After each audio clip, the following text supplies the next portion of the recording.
Hello दोस्तों, स्वागत है आपका हमारे YouTube चैनल में। आज जो है चर्चा चल रही है भारतीय संविधान में, और भारतीय संविधान में हमने संसद की चर्चा की थी। और संसद के जो है दो सदन है, राज्यसभा और लोकसभा। और ये दिया जाए संसद किससे मिलकर के बनती है, तो लोकसभा, राज्यसभा और राष्ट्रपति से मिलकर के बनती है।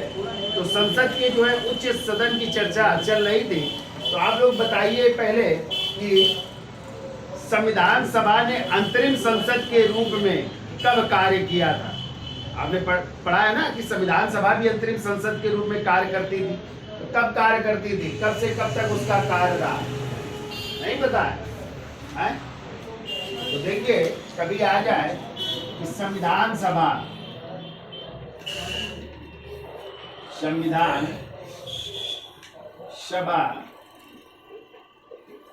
अंतरिम संसद के रूप में, अंतरिम संसद के रूप में कार्य कर रही है। याद रखिएगा, 17 नवंबर 1947 से लेकर के 13 मई 1952 तक। ठीक है, क्योंकि आपको पता है फिर पहली बैठक कब हुई थी, चाहे वो लोकसभा की हो चाहे राज्यसभा की। हमने पढ़ाया ना, पहली बैठक हुई थी 13 मई 1952 को। तो तब तक जो है अंतरिम किसके रूप में, संसद के रूप में कौन कार्य कर रही थी, संविधान सभा कार्य कर रही थी। तो आप लोग पढ़ोगे जैसे कि प्रथम संविधान संशोधन जो 1951 में हुआ था, तो उस समय तो ना तो लोकसभा थी ना राज्यसभा थी। तो उसमें जो है जो प्रथम संविधान संशोधन हुआ, उस प्रस्ताव को किसने पास किया, तो इसी संविधान सभा द्वारा, जो अंतरिम संसद के रूप में कार्य कर रही थी। तो ये भी जोड़ लीजिएगा आप लोग। हाँ, ये पॉइंट छूट गया था उस दिन, तो इसको जोड़ लीजिएगा। ठीक है, ये भी ध्यान रखिएगा। और आपको पता है कि प्रथम संविधान संशोधन द्वारा ही एक अनुसूची जोड़ी गई थी। कौन सी, नवीं अनुसूची, जिसमें भूमि अधिग्रहण कानून है ना, वो भी तो जोड़ा गया था। तो हमने बताया था कि जो संसद का उच्च सदन है उसे कहते हैं राज्यसभा। क्या कहते हैं? तो राज्यसभा की चर्चा करनी। और राज्यसभा का उल्लेख है किस अनुच्छेद में, अनुच्छेद 80 में है। ठीक है, जबकि संसद किसमें है, अनुच्छेद 79 में है। किसमें है? और लोकसभा यदि आ जाए तो लोकसभा किसमें, 81 में है। ठीक है, तो हमने आपको बताया था कि राज्यसभा ये पूछा जाए गठन कब हुआ, तो राज्यसभा का गठन हुआ था कब, 3 अप्रैल 1952 को हुआ था ना। और हमने बताया था इसकी पहली बैठक कब हुई, तो पहली बैठक हुई थी 13 मई 1952 को हुई थी। ठीक है, 13 मई 1952 को हुई थी। फिर हमने आपको बताया था राज्यसभा ही, इसका नाम पहले क्या था, काउंसिल ऑफ, क्या नाम था, काउंसिल ऑफ स्टेट नाम था। ठीक है, लेकिन जो राज्यसभा के प्रथम सभापति कौन थे, डॉक्टर सर्वपल्ली राधाकृष्णन। तो अगस्त 1954 में इसका नाम बदल करके क्या कर दिया गया था, राज्यसभा। कब, 23 अगस्त 1954 को इसका नाम बदल करके, ध्यान रखिएगा, क्या कर दिया गया था, राज्यसभा कर दिया गया था। पहले इसका नाम था काउंसिल ऑफ स्टेट था। ठीक है, और किसके प्रयासों से कर दिया गया था, तो डॉक्टर सर्वपल्ली राधाकृष्णन जी के प्रयासों से कर दिया गया था। ठीक है, फिर हमने आपको बताया था कार्यकाल। ठीक है, और राज्यसभा का कार्यकाल का उल्लेख देखिए, शायद पिछले उसमें हमने अनुच्छेद शायद गलत है, उसमें लिख गया है, तो देख लीजिएगा, उसको सुधार लीजिएगा। अनुच्छेद 83 के फर्स्ट में शायद हमने 80 का फर्स्ट लिख दिया है, उसमें देख लीजिएगा पिछले टॉपिक में। तो यहाँ पे किसमें है कार्यकाल का उल्लेख, 83 के फर्स्ट में, अनुच्छेद 83 के फर्स्ट में। ठीक है, तो सुधार लीजिएगा उसको जो है। तो देखिए, इसमें कहा गया है कि राज्यसभा का जो है, राज्यसभा क्या, एक स्थायी सदन है। क्या है, एक स्थायी सदन है। ये उच्च सदन भी है। कैसा सदन है, उच्च सदन है। तो इसका कोई कार्यकाल नहीं होता है, क्योंकि राज्यसभा ना तो कभी भंग होती है ना कभी समाप्त होती है, ध्यान रखिएगा, ठीक है। तो इसका कोई कार्यकाल नहीं होता है। जब आ जाए राज्यसभा के सदस्यों का कार्यकाल कितने वर्ष का होता है, तब आंसर होगा 6 वर्ष, ठीक है। राज्यसभा के सदस्यों का कार्यकाल क्या होगा, 6 वर्ष होगा, ठीक है। और ऐसा सिस्टम है कि प्रत्येक 2 वर्ष में 1/3 सदस्य का कार्यकाल क्या हो जाता है, पूरा हो जाता है, और उसकी जगह नए सदस्य आ जाते हैं, ठीक है। तो राज्यसभा के सदस्यों का कार्यकाल होता है 6 वर्ष, ना कि राज्यसभा का। क्लियर। तो क्वेश्चन आता है राज्यसभा का कार्यकाल कितने वर्ष का होता है, तो बच्चे पहला आंसर देखते हैं 6 वर्ष और वही मार आते हैं, तो गलत हो जाएगा, ठीक है। उसमें होगा 6 वर्ष, 5 वर्ष, 4 वर्ष, यही का आंसर होगा, इनमें से कोई नहीं। तो क्या मारोगे, या फिर होगा आंसर या एक स्थायी सदन है, तो क्या मारेंगे, स्थायी सदन मारेंगे, ठीक है। तो राज्यसभा का कोई कार्यकाल नहीं होता है, ध्यान रखिएगा, जबकि राज्यसभा के सदस्यों का कार्यकाल होता है 6 वर्ष। क्लियर। तो ये भी हमने चर्चा की थी। और कार्यकाल का उल्लेख किसमें, अनुच्छेद 83 में। तो कैसा सदन है ये, स्थायी सदन है। कैसा सदन है, स्थायी सदन है। और हमने बताया था ये उच्च सदन भी है। कैसा सदन है, उच्च सदन है। तो इसका कोई कार्यकाल नहीं होता, ठीक है, कार्यकाल नहीं होता, स्थायी सदन है, ठीक है। ना तो ये भंग होती है ना ही समाप्त होती है। क्लियर। ना ही क्या होती है, भंग होती है, ना ही समाप्त होती है। इसी को द्वितीय चैम्बर कक्ष भी कहते हैं, ठीक है। इसे प्रबुद्ध सदन भी कहते हैं, कई हमने नाम बताए थे, ठीक है। अब देखो राज्यसभा के सदस्य जो है जब त्यागपत्र देते या मृत्यु जब हो जाती तो उपचुनाव कराया जाता है। तो हमने आपको बताया था जो उपचुनाव होगा तो बाकी समय के लिए होगा। ऐसा नहीं है कि 6 वर्ष के लिए पुनः निर्वाचित हो जाए।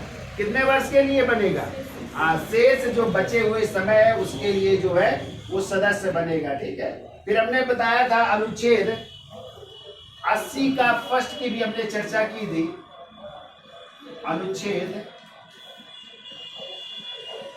80 के फर्स्ट में और 80 के ही फर्स्ट में चर्चा की गई कि राज्यसभा के सदस्यों की अधिकतम सदस्य संख्या कितनी होगी, 250 होगी। और इसमें हमने बताया था 250 में 238 आएंगे राज्यों से और केंद्र शासित प्रदेश से, और 12 सदस्य मनोनीत किए जाएंगे, ठीक है। ये मनोनीत होंगे किसके द्वारा, राष्ट्रपति जी द्वारा, जो साहित्य, कला, विज्ञान और सामाजिक सेवा के क्षेत्र से जुड़े हुए लोग होंगे। और ये किस अनुच्छेद के तहत मनोनीत होंगे, 80 के 3rd के तहत, ठीक है, ये याद रखिएगा। और हमने बताया था यदि वर्तमान में पूछी जाए, वर्तमान में राज्यसभा की सदस्य संख्या कितनी है, 245 है। और 245 में कितने राज्यों से आएंगे, 225 राज्यों से आएंगे, ठीक है। और केंद्र शासित प्रदेश से कितने, 8 सदस्य, ठीक है। तो 8 सदस्य, तो इस तरह जो है 233 हो जाएंगे। टोटल कितने, 233 हो जाएंगे राज्यों से, और कहां से, केंद्र शासित प्रदेश से हो जाएंगे। फिर हमने आपको ये भी बताया था कि केंद्र शासित प्रदेश में कहां से कितने कितने होंगे, तो जम्मू कश्मीर से कितने होंगे, सॉरी जम्मू कश्मीर से 4 होंगे भाई, ठीक है। और दिल्ली से 3 होंगे। और एक और केंद्र शासित पुदुचेरी या पांडिचेरी से कितने होंगे, 1 सदस्य होंगे। तो इस तरह ये 8 सदस्य इन 3 केंद्र शासित प्रदेश से चुन करके आएंगे। और 225 सदस्य कहां से आएंगे, राज्यों से आएंगे। इस तरह 233 ये हो गए, प्लस 12 कौन हो गए, मनोनीत, जो राष्ट्रपति द्वारा मनोनीत होंगे, साहित्य, कला, विज्ञान इस क्षेत्र से, सामाजिक सेवा के क्षेत्र से, ठीक है। तो इतने सदस्य होते हैं। तो आपने देखा होगा कि सचिन तेंदुलकर मनोनीत हुए थे।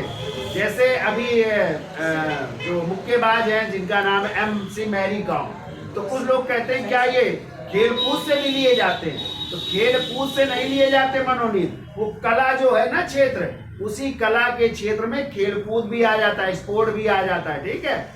तो वो उस क्षेत्र से होते हैं, कला के क्षेत्र से। जैसे अभिनेता हो गए, अभिनेत्रियां हो गई, ठीक है, या फिर आपके जैसे कोई गायक हो गया, मनोनीत नहीं हुए, गायक हो गए, तो ये सब, या कोई साहित्यकार हो गया, या कोई जो है उद्योगपति हो गया, तो ये कला के क्षेत्र से हो जाते हैं, ठीक है, साहित्य के क्षेत्र से हो जाते हैं। जो लेखक हैं उनको मनोनीत किया जाता है। अब देखिए, इसके बाद हमने आपको बताया था राज्यसभा का सदस्य बनने के लिए, ठीक है, कितने प्रस्तावकों की जरूरत पड़ती है? 10। कितने प्रस्तावक होने चाहिए? 10 प्रस्तावक होने चाहिए, ठीक है। और इनका चुनाव कैसे होता है? आनुपातिक प्रतिनिधित्व, ठीक है, के अनुसार एकल संक्रमणीय मत पद्धति द्वारा जो है इनका चुनाव किया जाता है। और हमने आपको बताया था क्या राज्यसभा के सदस्यों का चुनाव गुप्त मतदान द्वारा होता है? तो अब नहीं होता है। कब से? 2003 से। कैसा मतदान होता है? खुला मतदान होता है, यानी हर पार्टी का एजेंट होगा जो जो चुनाव लड़ रहे हैं, तो उनको जो है आपको क्या दिखाना पड़ेगा, ठीक है, वोट को। तो कैसी प्रक्रिया है? खुले मतदान की प्रक्रिया द्वारा जो है चुनाव होता है। अब आ जाए राज्यसभा की सीटों का आवंटन का उल्लेख किस अनुच्छेद में है या किस अनुसूची में है? तो अनुसूची 4 में है। राज्यसभा की सीटों का आवंटन जो है वहां पे है, ठीक है। फिर जो है हमने जो है राज्यसभा के सदस्यों की योग्यता बताई थी, और योग्यता का उल्लेख है अनुच्छेद 84 में, ठीक है।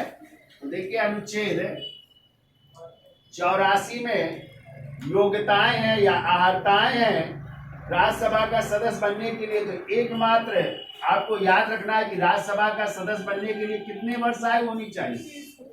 30 वर्ष आयु होनी चाहिए, ठीक है। और लोकसभा का सदस्य बनने के लिए 25 वर्ष। दोनों की अर्हताओं का उल्लेख किसमें है? अनुच्छेद 84 में। लोकसभा की भी अर्हताएं हैं और राज्यसभा। अंतर केवल ये है कि राज्यसभा का सदस्य बनने के लिए 30 वर्ष और लोकसभा का सदस्य बनने के लिए 25 वर्ष आयु होनी चाहिए, ठीक है। और या भी जो संसद निर्धारित करेगी योग्यता है वो होनी चाहिए, ठीक है। तो आगे हम चर्चा कर लेंगे। तो किसमें योग्यताओं का उल्लेख? अनुच्छेद 84 में है। और भारत का तो नागरिक है, होना ही चाहिए, ठीक है, भारत का नागरिक भी होना चाहिए। फिर हमने आपको बताया था कि राज्यसभा सदस्यों को शपथ कौन दिलाता है? तो यदि शपथ आ जाए तो कौन दिलाएगा राज्यसभा सदस्यों को शपथ? तो जो सभापति होता है राज्यसभा का, राज्यसभा के सभापति द्वारा, और सभापति कौन होते हैं? उप राष्ट्रपति, इनके द्वारा जो है शपथ दिलाई जाती है, ठीक है। तो यहाँ तक हमने चर्चा कर ली थी पिछले टॉपिक में, तो ये रिवीजन हो गया। अब हमने दिखाना था जो है कि राज्यसभा का प्रतिनिधित्व किन राज्यों में कितनी कितनी सीटें हैं। तो चलिए हेडिंग डाल लीजिए, राज्यसभा का प्रतिनिधित्व, राज्यसभा का प्रतिनिधित्व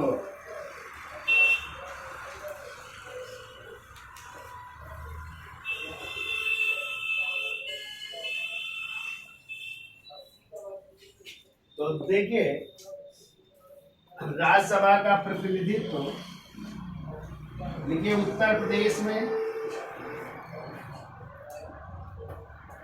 कितनी सीटें? 31 हैं। प्रतिनिधित्व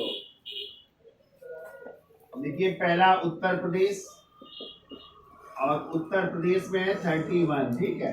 फिर दूसरे नंबर पे लिखिए महाराष्ट्र है, महाराष्ट्र में 19 है। महाराष्ट्र में 19 है। फिर लिखिए तमिलनाडु, तीसरा लिखिए तमिलनाडु, और तमिलनाडु में 18 है, ठीक है। तमिलनाडु में 18 सीटें हैं। फिर चौथे नंबर पे लिखिए तमिलनाडु के बाद लिख लीजिए बिहार एवं पश्चिम बंगाल, दोनों जगह 16 है। बिहार प्लस पश्चिम बंगाल, तो यहाँ पे 16 है। 16 बिहार में है, 16 पश्चिम बंगाल में, ठीक है। पांचवें नंबर पे लिख लो कर्नाटक, कर्नाटक में जो है 12 सीटें हैं। कर्नाटक में 12 सीटें हो जाएंगी। फिर लिखिए गुजरात, मध्य प्रदेश और आंध्र प्रदेश। गुजरात, मध्य प्रदेश प्लस आंध्र प्रदेश। यहाँ पे जो है प्रत्येक राज्य में 11-11 सीटें हैं, ठीक है। यहाँ पे 11 हो जाएंगी, ठीक। बिल्कुल राजस्थान और उड़ीसा में, राजस्थान प्लस उड़ीसा में यहाँ पे जो है 10-10 सीटें हैं। 10 राजस्थान में, 10 उड़ीसा में। फिर आइए केरल में 9,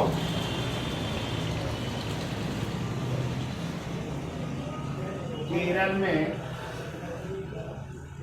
9 सीटें हैं। फिर के असम, पंजाब में 7 सीटें हैं। असम में प्लस पंजाब में, यहाँ दोनों जगह 7-7 सीटें हैं, ठीक है।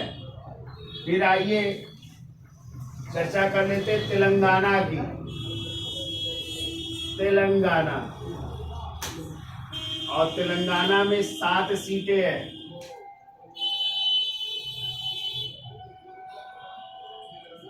तेलंगाना के बाद आइए झारखंड। तो झारखंड में 6 सीटें हैं। झारखंड में 6। फिर आइए छत्तीसगढ़, और छत्तीसगढ़ में 5 सीटें हैं। छत्तीसगढ़ के बाद आइए हरियाणा में भी 5 ही है, ठीक है। हरियाणा, यहाँ पे भी 5 सीटें हैं। हिमाचल प्रदेश और उत्तराखंड,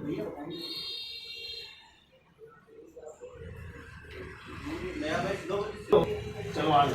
फिर आइए हिमाचल प्रदेश, हिमाचल प्रदेश प्लस उत्तराखंड।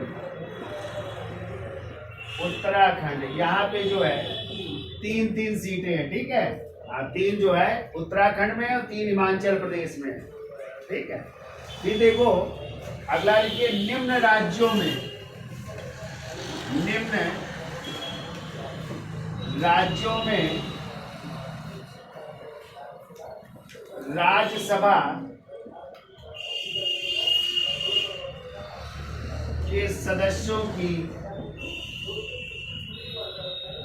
या राज्यसभा के मात्र एक सदस्य, ऐसा राज्यसभा के मात्र एक सदस्य हैं।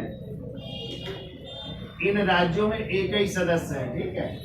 और वो कौन से राज्य जहाँ पे मात्र एक ही सदस्य है? तो लिखो गोवा, नागालैंड, मणिपुर,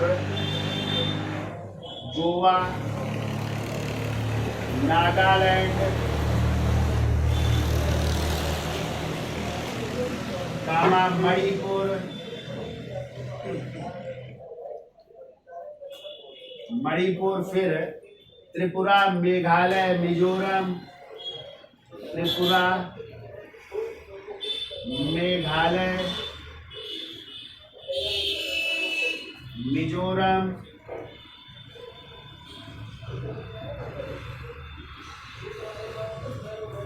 अरुणाचल प्रदेश और सिक्किम। अरुणाचल प्रदेश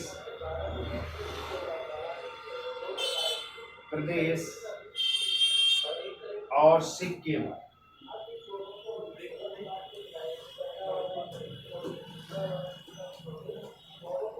ठीक है, तो इतने राज्यों में प्रतिनिधित्व है। तो देख लीजिए कितने राज्य हो गए, 1 2 3 4 5 6 7 8 9 10 11 12 13 14 15 16 17 18 19 20 और 8, ये 28 हो गए पूरे। तो ये तो 28 राज्य में है। तो सबसे ज्यादा कहाँ पे? उत्तर प्रदेश में है। और यहाँ पे जो है एक ही एक सदस्य, ठीक है, इतने राज्यों। और केंद्र शासित का हमने लिखा ही दिया है। तो देखो 3 केंद्र शासित प्रदेशों में केंद्र शासित प्रदेश लिख लीजिए। तो कहाँ कहाँ, एक तो आपका दिल्ली में, और दिल्ली में हमने कितनी सीटें बताई? 3 सीटें हो गई। फिर आइए जम्मू कश्मीर, तो जम्मू कश्मीर में 4 सीटें हैं, जम्मू कश्मीर में 4 सीटें हो गई। और तीसरा है पांडिचेरी या पुदुचेरी, और पुदुचेरी में कितनी बताई? 1 सीटें। तो 8 ये हो गई। और यहाँ पे कितनी हो गई? 200 कितनी हो गई? क्या बताया था? 225 प्लस 8 बराबर 233 हो गई। अब 12 सदस्य क्या हो गए? मनोनीत हो गए। ठीक है, तो ये 8 हो गए केंद्र शासित प्रदेश।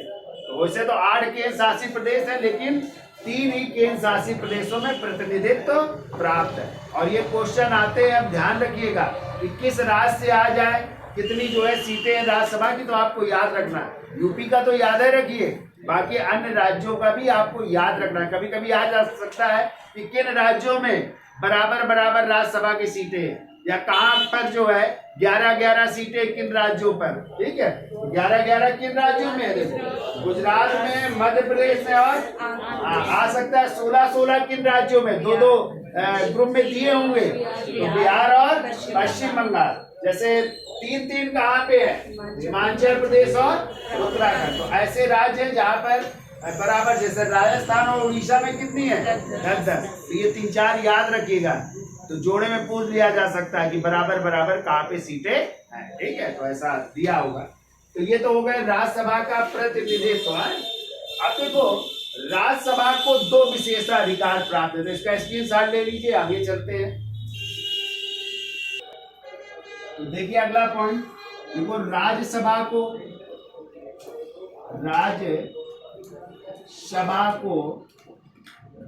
2 विशेषाधिकार प्राप्त हैं। 2 विशेषाधिकार, 2 विशेषाधिकार प्राप्त हैं। नंबर 1 है अनुच्छेद 312 के तहत, अनुच्छेद 312 के तहत अखिल भारतीय सेवाओं का सृजन है। अखिल भारतीय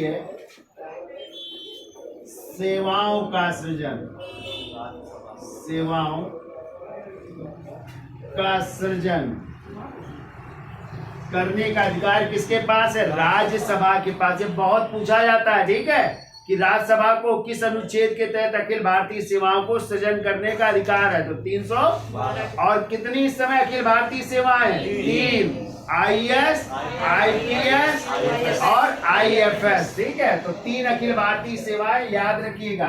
नंबर 1 IAS यानी इंडियन एडमिनिस्ट्रेटिव सर्विस या भारतीय प्रशासनिक सेवा, और दूसरी है IPS यानी इंडियन पुलिस यानी भारतीय पुलिस सेवा, और तीसरी है IFS यानी इंडियन फॉरेस्ट सर्विस।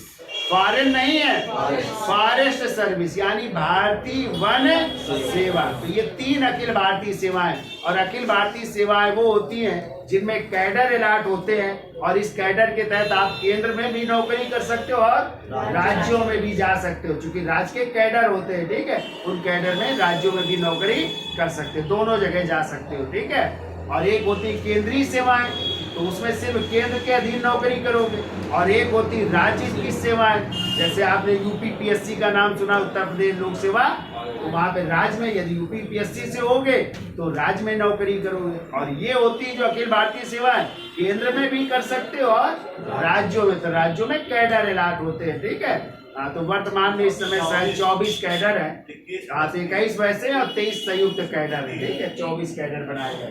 तो एक तो ये है अनुच्छेद 312 के तहत क्या करना? अखिल भारतीय सेवाओं का सृजन करना, और दूसरा है अनुच्छेद 249 के तहत।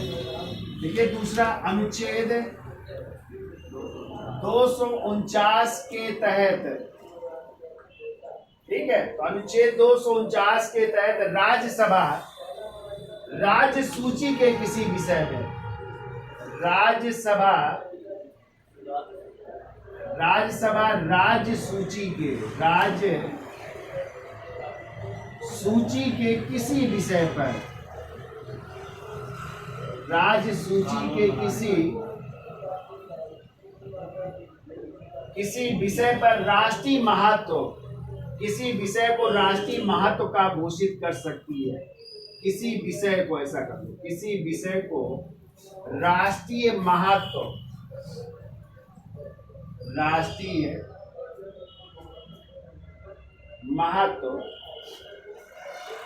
का घोषित कर सकती है,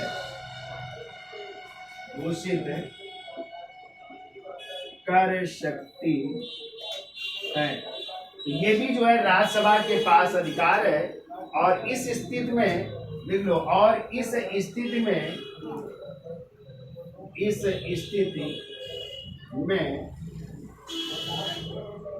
इस या उसका कानून संसद द्वारा बनाया जाता है। इस स्थिति में उसका कानून संसद द्वारा बनाया जाता है, संसद द्वारा बनाया जाता है। कानून संसद बनाती है, ठीक है। और कहते हैं यह कानून 1 साल तक लागू रहता है। इसकी समय सीमा कानून की लिख लो, समय सीमा है 1 साल तक, ठीक है। 1 साल तक लागू रहता है ये जो कानून राष्ट्रीय महत्व के विषयों पर बनाया जाता है, ठीक है। अब देखिए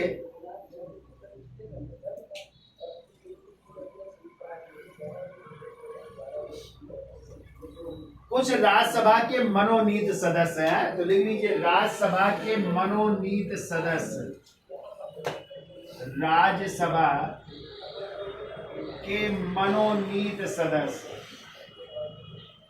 जो पूछे जाते हैं, ठीक है। जैसे आपसे पूछा जाता है कि राज्यसभा की मनोनीत सदस्य बनने वाली पहली अभिनेत्री कौन थी? कौन थी? नरगिस। जैसे अभिनेता पृथ्वीराज कपूर, ये क्या रहे? राज्यसभा के मनोनीत सदस्य रहे हैं, ठीक है। तो लिखिए कुछ नाम हम लिखा देते हैं। तो पहला लिखिए, तो ये 1952 के लिख दो है, जो 1952 में बने थे उनकी चर्चा कर ले। तो पहला नाम है लिखिए डॉक्टर जाकिर हुसैन। तो जाकिर हुसैन साहब भी राज्यसभा के मनोनीत सदस्य रहे हैं, ध्यान रखिएगा, ठीक है। और दूसरा नाम लिख लीजिए रुक्मणी देवी है, रुक्मणी देवी भी 1952 में मनोनीत हुई थी, ठीक है। फिर है कृष्ण स्वामी अय्यर, तीसरा नाम कृष्ण स्वामी अय्यर भी मनोनीत सदस्य रहे हैं। चौथा नाम किसे भारत का राष्ट्र कवि कहते हैं?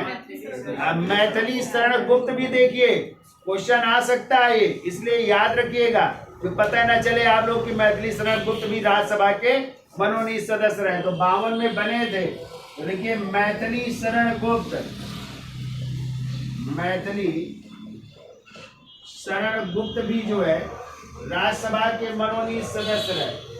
फिर आप लोगों ने पढ़ा होगा प्रथम पिछड़ा वर्ग आयोग के अध्यक्ष कौन थे? काका कालेलकर। और द्वितीय पिछड़ा वर्ग आयोग के अध्यक्ष अरे बिंदेश्वरी प्रसाद मंडल। मंडल कमीशन नहीं पढ़ा, जिसने 27% आरक्षण की सिफारिश की थी ओबीसी को, ठीक है। तो काका कालेलकर भी रहे। तो पांचवा नाम लिखिए काका कालेलकर, जो प्रथम पिछड़ा वर्ग आयोग के अध्यक्ष रहे हैं, ठीक है। छठवां नाम लिखिए पृथ्वीराज कपूर। पृथ्वी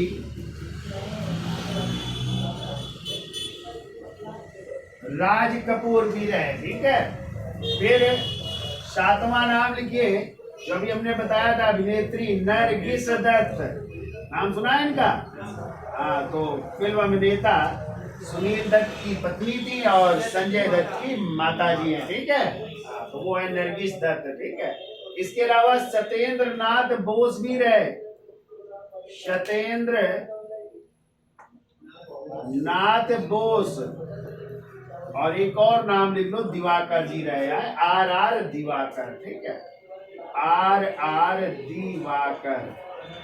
तो ये कुछ नाम है जो 1952 में मनोनीत किए गए थे राज्यसभा के सदस्य के रूप में। तो इसमें कुछ इंपॉर्टेंट है, जाकिर हुसैन साहब, मैथिली शरण गुप्त, काका कालेलकर, पृथ्वीराज कपूर और नरगिस दत्त। ये तो याद ही रखिएगा, कई बार नरगिस दत्त का तो पूछा ही गया है ना कि राज्यसभा की मनोनीत सदस्य बनने वाली कौन अभिनेत्री है, पहली तो नरगिस दत्त हो जाएंगे, ठीक है। जैसे वर्तमान में भी MC मैरी कॉम रही, सोनल मानसिंह नृत्यांगना थी ना, तो वो भी रही है, तो कई लोग रहे हैं जो है, तो वो भी रहे हैं, ठीक है। तो ये तो कहानी थी राज्यसभा की। अब हम चर्चा कर लेते हैं राज्यसभा के सभापति और उपसभापति की, ठीक है। तो अब हेडिंग डाल लीजिए, राज्यसभा के सभापति एवं उपसभापति, ठीक है। स्क्रीनशॉट ले लो इसका। तो देखिए चर्चा कर लेते हैं राज्यसभा के सभापति एवं उपसभापति की। तो देखो जो अनुच्छेद 89 है, अनुच्छेद 89 89, ठीक है, कहता है कि राज्यसभा के पदेन सभापति कौन होंगे? उपराष्ट्रपति होंगे। कौन होंगे? उपराष्ट्रपति होंगे, ठीक है। और जो है उनका कार्यकाल कितने वर्ष का होगा? 5 वर्ष का। कितने वर्ष का होगा? और जो राज्यसभा के सदस्य नहीं होते हैं, ठीक है, तो क्या उपराष्ट्रपति राज्यसभा के सदस्य होते हैं? नहीं होते। तो एक क्वेश्चन आता है, बताइए जरा, आ जाए क्वेश्चन कि राज्यसभा के उपसभापति का कार्यकाल कितना होता है और राज्यसभा के सभापति का कार्यकाल कितना होता है, तो क्या बताओ? दोनों के आंसर हमें चाहिए भाई। यदि आ जाए राज्यसभा के सभापति का कार्यकाल कितने वर्ष का होता है और आ जाए राज्यसभा के उपसभापति का कार्यकाल कितने वर्ष का होता है, तो ध्यान रखिएगा। तो राज्यसभा के सभापति का होता है 5 वर्ष और उपसभापति का 6 वर्ष होता है। क्यों होता है? क्योंकि जो उपसभापति होता है वो राज्यसभा का सदस्य होता है और राज्यसभा के सदस्य का कार्यकाल 6 वर्ष, ठीक है। और जो सभापति होते हैं यानी उपराष्ट्रपति, उनका कार्यकाल कितने वर्ष? क्योंकि कोई भी उपराष्ट्रपति कितने वर्ष के लिए बनता है? 5 वर्ष के लिए, तो उनका कार्यकाल 5 वर्ष और उपसभापति का कार्यकाल, लोग गड़बड़ कराते इसी आ जाता है उपसभापति का कार्यकाल, तो ध्यान आ जाए 5 वर्ष मारा, क्या मारोगे अब? 6 वर्ष उपसभापति का, ठीक है। क्योंकि उपसभापति कौन बनता है? जो राज्यसभा का सदस्य होता है। और जबकि जो सभापति होते हैं राज्यसभा के, उनका चुनाव किस रूप में होता है? उप राष्ट्रपति के रूप में होता है। तो देखिए पहला पॉइंट, अनुच्छेद 89 के अनुसार भारत का उपराष्ट्रपति, भारत का उपराष्ट्रपति राज्यसभा का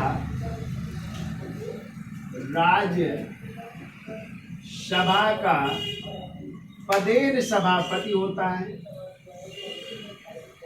पदेन सभापति होता है, ठीक है। लेकिन वह राज्यसभा का सदस्य नहीं होता, लेकिन वह राज्यसभा का सदस्य नहीं होता है,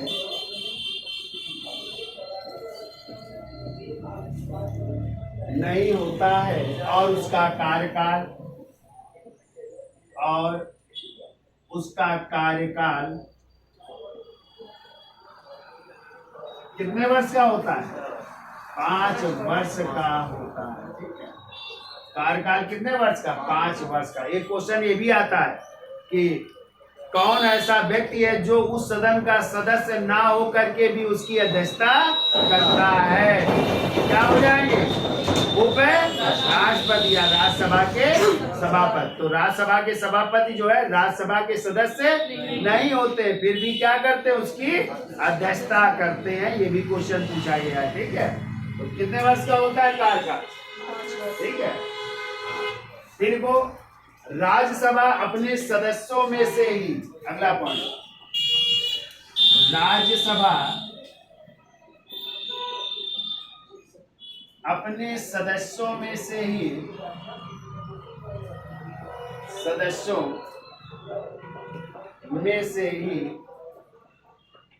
क्या चुनते हैं?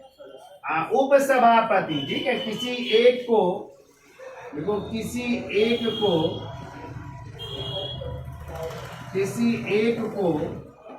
क्या चुनते हैं? उपसभापति चुनते हैं। किसी एक को क्या चुनते हैं? उपसभापति चुनते हैं, जो कितने वर्ष के लिए निर्वाचित होता है? 6 वर्ष के लिए निर्वाचित, जो 6 वर्ष के लिए निर्वाचित होता है। ठीक है, तो वही राज्यसभा के सदस्य किसको चुनते? एक उपसभापति को, और उपसभापति का कार्यकाल कितने वर्ष का? 6 वर्ष का। ठीक है, क्योंकि राज्यसभा के सदस्यों का कार्यकाल 6 वर्ष, इसलिए उपसभापति का भी कार्यकाल कितना हो जाएगा? 6 वर्ष हो जाता है। ठीक है, अगला पॉइंट की देखो, राष्ट्रपति का पद रिक्त होने या उनकी अनुपस्थिति में, देखो राष्ट्रपति का पद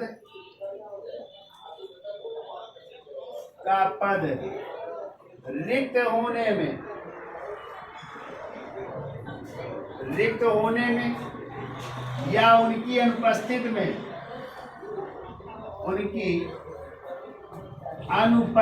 में कौन जो है राष्ट्रपति के कर्तव्यों का निर्वहन करेगा? उप राष्ट्रपति या राज्यसभा के सभापति। तो देखिए, अनुपस्थित होने में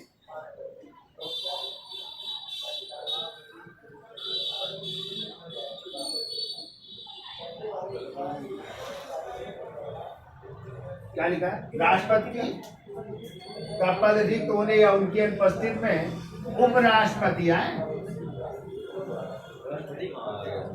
चलो यहाँ पे ये इसमें भी राष्ट्रपति छोड़िए, इसको ये देखो, राज्यसभा का है।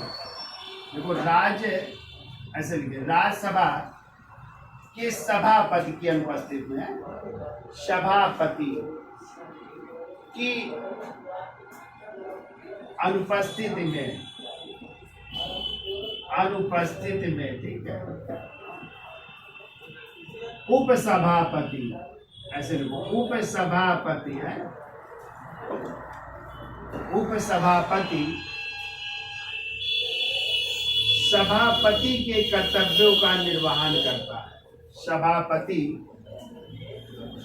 के कर्तव्यों का निर्वहन करता है। कर्तव्यों का निर्वहन करता है।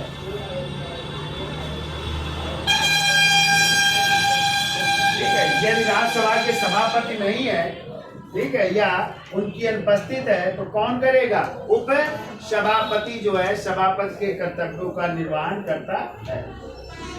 और यदि उप सभापति का भी मान लो पद रिक्त है, तो ऐसी स्थिति में कौन करेगा? राष्ट्रपति। हाँ, तो जो है राष्ट्रपति इस कार्य के लिए जिसे नियुक्त करेगा, वो जो है सभापति के कर्तव्यों का निर्वहन करेगा। तो लिख लो अगला पॉइंट। देखो, उपसभापति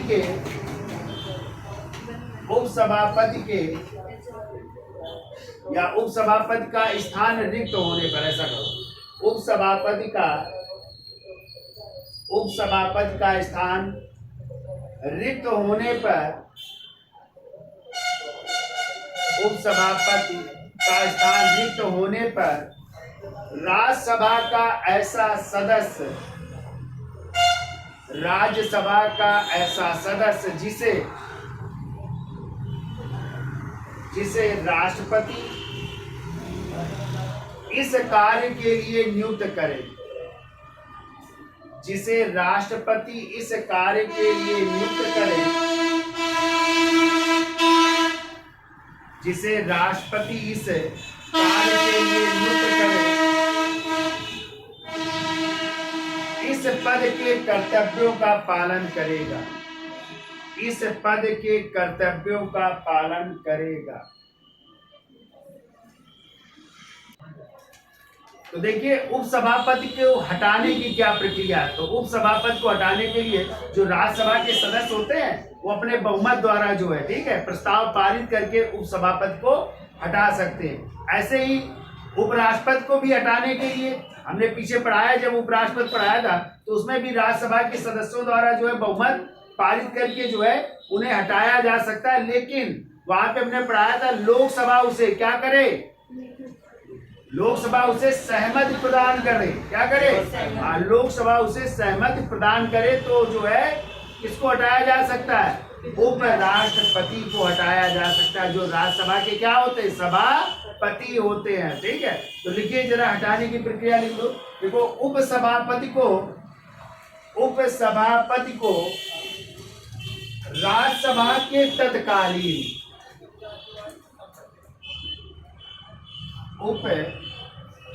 उपसभापति को राज्यसभा के तत्कालीन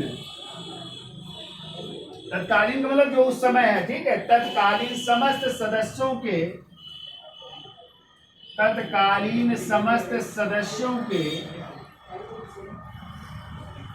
बहुमत से प्रस्ताव पारित कर, सदस्यों के बहुमत से प्रस्ताव पारित कर हटाया जा सकता है, बहुमत से प्रस्ताव पारित कर हटाया जा सकता है। इसी प्रकार अगला जोड़ लो, इसी प्रकार राज्यसभा अपने सभापति, इसी प्रकार राज्यसभा अपने सभापति, सभापति का मतलब तो उसमें लिख लो उप राष्ट्रपति को भी अपने सभापति या पोस्ट में लिखे उपराष्ट्रपति को भी उनके पद से हटा सकती है, उनके पद से हटा सकती है, परंतु लोकसभा की सहमति के पश्चात, किंतु लोकसभा की सहमति के पश्चात, यानी लोकसभा क्या प्रदान करे, सहमति प्रदान करे। ठीक है,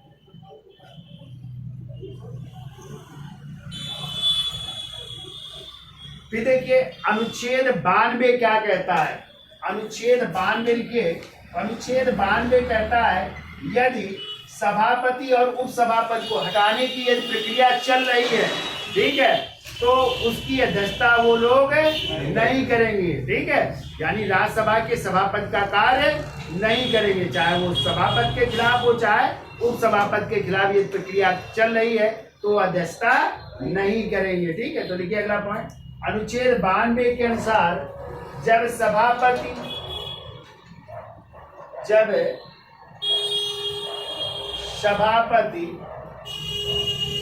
व उपसभापति, जब सभापति व उपसभापति को उसके पद से हटाने का कोई संकल्प, उपसभापति को उसके पद से हटाने का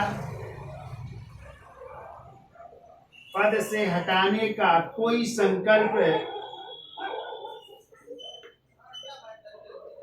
पद से हटाने का कोई संकल्प विचाराधीन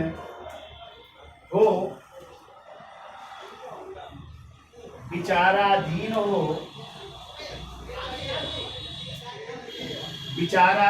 तब वह उस बैठक की अध्यक्षता नहीं करेगा, तब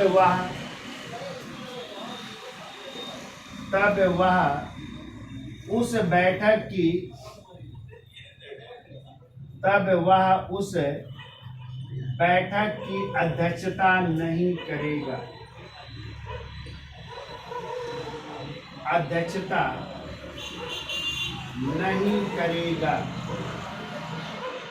ठीक है।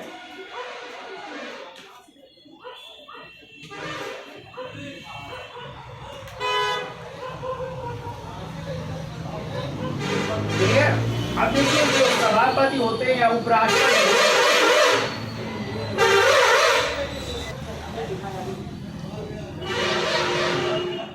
तो देखिए जो उपराष्ट्रपति होते हैं वो राज्यसभा के सभापति तो होते हैं, लेकिन राज्यसभा के सदस्य नहीं होते हैं, ध्यान रखिएगा। तो लिखिए अगला पॉइंट, देखो उपराष्ट्रपति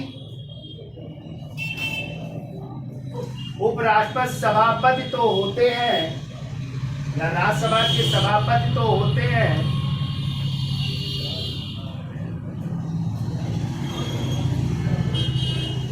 उपराष्ट्रपति राज्यसभा के सभापति तो होते हैं परंतु राज्यसभा के सदस्य नहीं होते हैं, परंतु राज्यसभा के सभापति नहीं होते हैं, राज्यसभा के सदस्य नहीं होते हैं, ठीक है। तो उपराष्ट्रपति राज्यसभा के सभापति तो होते हैं किंतु राज्यसभा के सदस्य नहीं होते हैं। अब देखिए, तो हमने आपको बताया था उपराष्ट्रपति अपना त्याग पत्र किसको देते हैं? राष्ट्रपति को। या राज्यसभा के सभापति अपना त्याग पत्र किसको देते हैं? राष्ट्रपति को। और यदि आ जाए राज्यसभा का उपसभापति किसको अपना त्याग पत्र देगा? तो सभापति को। सभापति का मतलब उपराष्ट्रपति को। तो लिखिए अगला पॉइंट, देखो उपसभापति किसी भी समय, उपसभापति किसी भी समय अपने हस्ताक्षर सहित लेख द्वारा उपसभापति किसी भी समय अपने हस्ताक्षर सहित लेख द्वारा जो सभापति को संबोधित होगा, लेख द्वारा जो सभापति को संबोधित होगा अपना पद त्याग सकता है, अपना पद त्याग सकता है। यानी कह सकते हैं उपसभापति अपना त्याग पत्र किसको देंगे? सभापति को देते हैं। और सभापति का मतलब उप राष्ट्रपति को देते हैं अपना त्याग पत्र, ठीक है। अब हेडिंग डाल लीजिए, सभापति के अधिकार तथा कर्तव्य। सभापति के अधिकार तथा कर्तव्य। सभापति के अधिकार तथा कर्तव्य।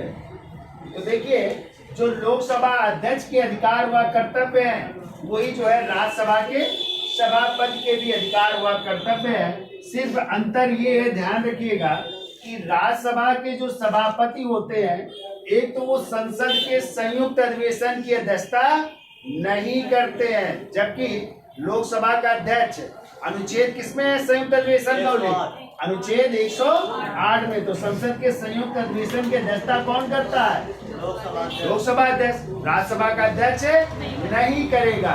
ऐसे ही आपने पढ़ा होगा धन विधेयक। तो धन विधेयक, कोई विधेयक धन विधेयक है या नहीं, इसका निर्णय करने का अधिकार किसके पास है? लोकसभा अध्यक्ष के पास है। सभापति के पास कोई भी अधिकार नहीं होता। यही दो अंतर है, ध्यान रखिएगा, ठीक है। तो लिख लीजिए, देखिए, राज्यसभा के सभापति के अधिकार व कार्य वही हैं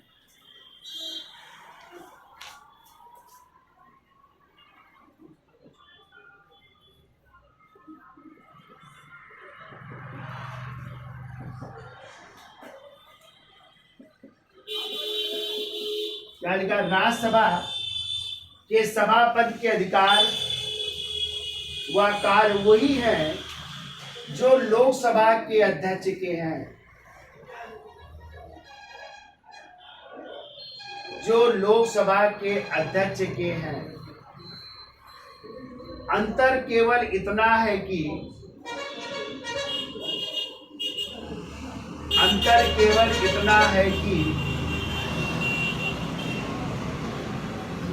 क्या अंतर है? तो लिख लो, अंतर केवल इतना है कि नंबर 1 लिखो, राज्यसभा के सभापति को,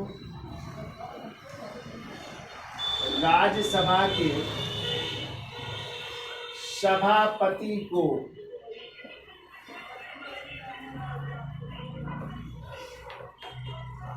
धन विधेयक के संबंध में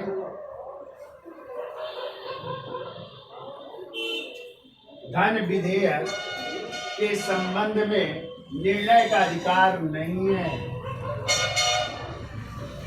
निर्णय का अधिकार नहीं है। ठीक है, एक तो ये है। दूसरा लिख लो, अनुच्छेद 108 के तहत संसद के संयुक्त अधिवेशन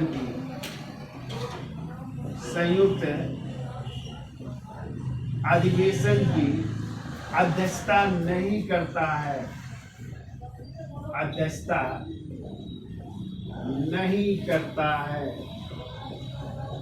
जबकि संयुक्त अधिवेशन की अध्यक्षता कौन करता है? लोकसभा अध्यक्ष। और यदि आ जाए संयुक्त अधिवेशन को बुलाता कौन है? कई बार क्वेश्चन आया, तो राष्ट्रपति संसद के संयुक्त अधिवेशन को आहूत करते या बुलाते, ये भी ध्यान रखिएगा। ठीक है, ये है। तो बताइए, राज्यसभा के इस समय सभापति कौन है? हाँ, तो ध्यान रखिएगा। देखिए, राज्यसभा के सभापति, जो भूल जाओ कि राज्यसभा के सभापति उपराष्ट्रपति होते हैं, तो राज्यसभा के सभापति, सभापति कौन होते हैं? उपराष्ट्रपति होते हैं। तो कौन है? श्री जगदीप धनखड़। और यदि आ जाए उपसभापति कौन है? उपसभापति। देखिए, चेंज तो नहीं हुए हैं। उपसभापति हरिवंश नारायण सिंह, हरिवंश नारायण सिंह जी हैं। ठीक है, तो ये राज्यसभा के उपसभापति होते हैं। ठीक है, अब हेडिंग डाल लीजिए, राज्यसभा के महासचिव। ठीक है, तो तीसरा महत्वपूर्ण अधिकारी होता है कौन? राज्यसभा का पहले सभापति, फिर उपसभापति, और तीसरे नंबर में राज्यसभा का महत्वपूर्ण अधिकारी कौन होता है? राज्यसभा का महासचिव। और इस समय शायद है पीसी मोदी, प्रमोद चंद्र मोदी। इसके पहले थे रामाचार्यू करके थे। ठीक है, अब इस समय पीसी मोदी, और यही इस बार राष्ट्रपति के क्या थे? चुनाव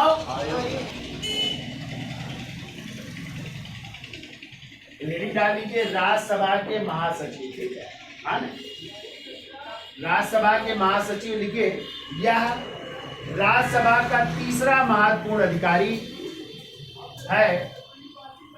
यह राज्यसभा का तीसरा महत्वपूर्ण अधिकारी है।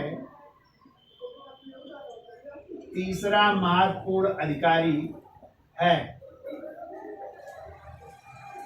देखो, यह सभी संसदीय कार्यों, क्रियाकलापों, संसदीय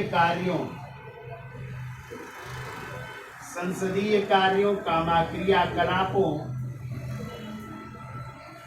तथा परंपरागत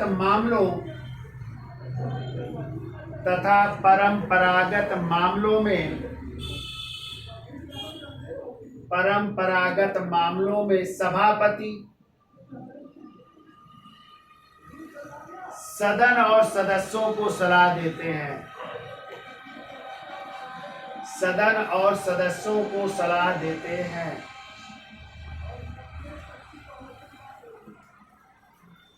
सदस्यों को सलाह देते हैं। तो लिख लो, वर्तमान में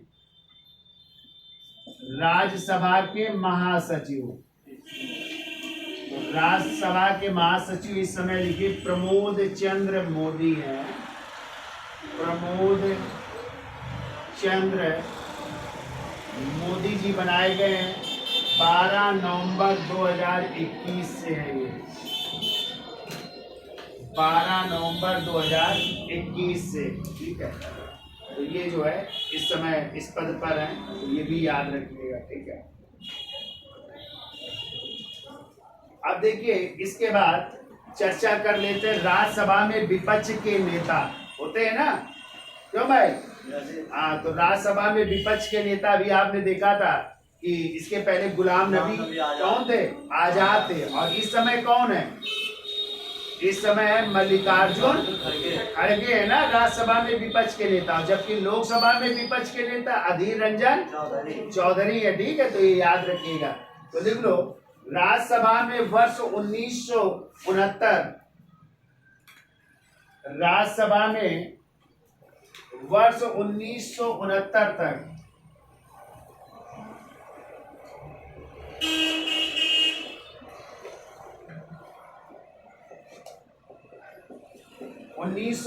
तक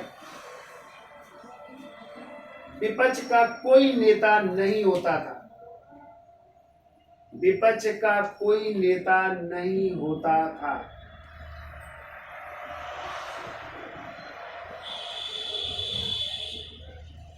इनको 1977 में विपक्ष के नेता को कैबिनेट मंत्री का दर्जा प्राप्त है। 1977 से विपक्ष के नेता को कैबिनेट मंत्री का दर्जा प्राप्त है।